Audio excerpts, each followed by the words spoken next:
Hey, welcome back to Archive440. Just want to go through and talk about how to add music to Archive440. Once you're in your libraries and you're in the correct library that you want to add music to, simply go into your repertoire. And from here, as long as you are assigned as either a librarian or administrator, someone who actually has editing capabilities, you will see a button that says Add New Music. If you click on that button, it's going to let you create a new piece of music within your library. So if we come in here and put in our title, it's going to create and take you to the spot where you're able to fill in information. In here, you don't have to fill in all of the fields. However, the more information you have, the more that you're able to filter, drill down, and get information and pull from Archive440. So in here, simply add and fill in information. And again, you can leave blank whatever you need. And then right here under sourced, this is really nice too, because whether you rented it, borrowed it, donated it, this again lets you pull up and you can actually source and see what's in your library currently versus what you've rented in the past or versus what you've borrowed, or if someone's borrowed something from you.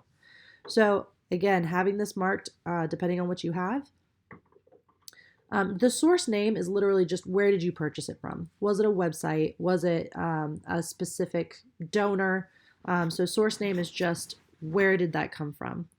Location, where is it located in your library? So depending on, like, some people use shelving, some have boxes, you're able to put, ACD.89 if you use a decimal system, or you could even just say box 8, depending on how you have your library organized. This part of loan to, again, that fills out if it's ever loaned out. That lets you keep your notes so that you know exactly where your music is. Categories. Categories are already in your system. You're able to add categories outside, which I'll show you here in a minute, but any category that you have inside the system will show up here. So you can simply pick from your categories, or you can start typing in. So if you have a movie area, that'll pop up and show you. Currently, I don't have a movie music, so I would actually pick something different, maybe pops.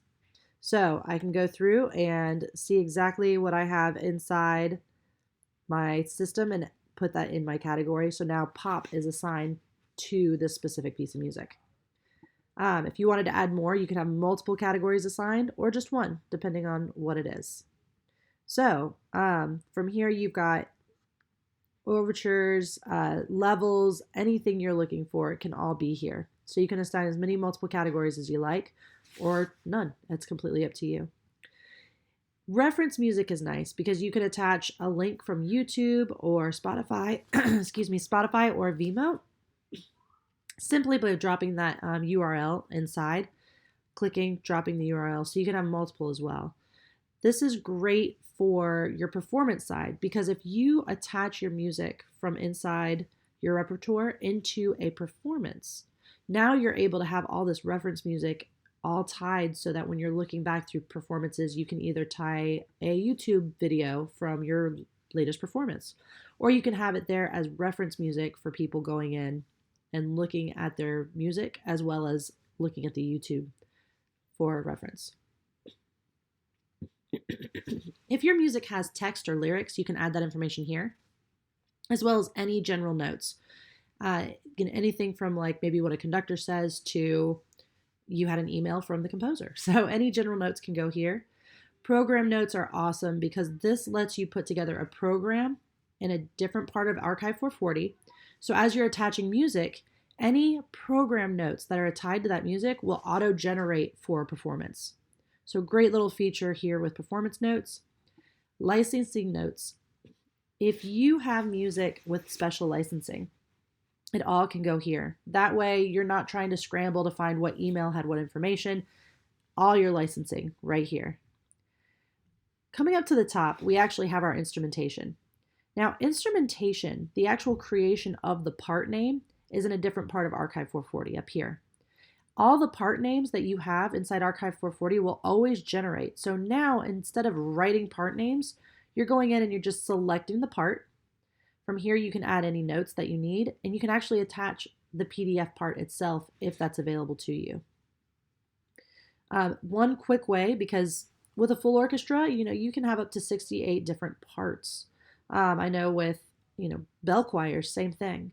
So a nice feature that you can do, depending on if you're a Mac or Windows user, you can actually do like a Command F or Control Find that lets you bring up a little find feature. So I can actually come in here and type bass, and I have one of 5. So I'm like, all right, there's my double bass, and then, or if I'm looking for clarinet, or there's bassoon. So it's a quick way to find my instruments so that I can select them within the piece. Or if, again, vocals, SSAB. So I don't have that currently as a part name.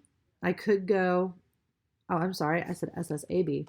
So I don't have SSAB, but I do have SATB. So I'm able to find that quickly. I can click on that part and upload the PDF that attaches for the SATB vocals. So again, a nice way to keep not only your information over here to be searchable, but also a great way to organize all of your PDF music parts inside Archive440. Once you have all this information in, remember to click that Save Piece button. Now, right here, this toggle lets you know if it's in your library, it's here. If you loan it out, all you have to do is click that slider, and now all of a sudden that piece is listed as not in library. And then, whether you've loaned it out or donated it to somebody else, but you're able to come over and to put who you loaned it to. Not in library is also a great feature because when you have something that you've rented, you can have that currently in your library for that performance.